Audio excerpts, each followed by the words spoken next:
السلام علیکم ورحمۃ اللہ وبرکاتہ۔ ایک بہت ہی دلچسپ لطیفہ سماعت فرمائیں جس کا عنوان ہے 4 رکعت نماز میں 4 دکانوں کا حساب۔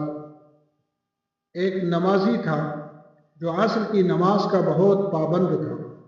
ایک مرتبہ کسی وجہ سے دیر ہو گئی اور جب مسجد پہنچا تو امام صاحب نے سلام پھیر دیا تو اس نمازی کو بہت صدمہ ہوا اور کھڑے کھڑے رونے لگا۔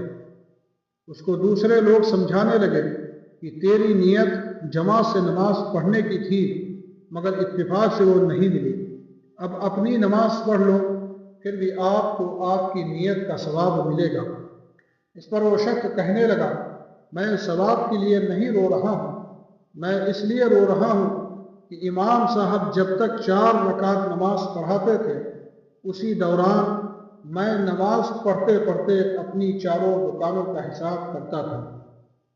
آج میں اپنی دکانوں کا حساب نہیں کر پاؤں گا، اس لیے کہ جب امام صاحب نماز پڑھاتے تھے تو میں 1 رکعت میں 1 دکان کا حساب کر لیتا تھا مگر آج بھول جاؤں گا۔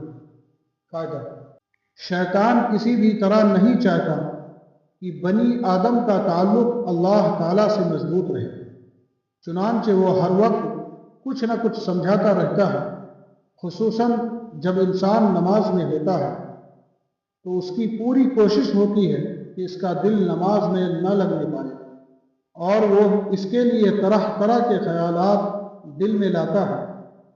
خوش نصیب ہیں وہ لوگ جو شیطانی وسوسوں سے اپنے دل کو پاک رکھتے ہیں۔ اللہ تعالی ہم سب کی شیطان کے مکر و فریب سے حفاظت فرمائے، آمین۔ وما علینا الا البلاغ۔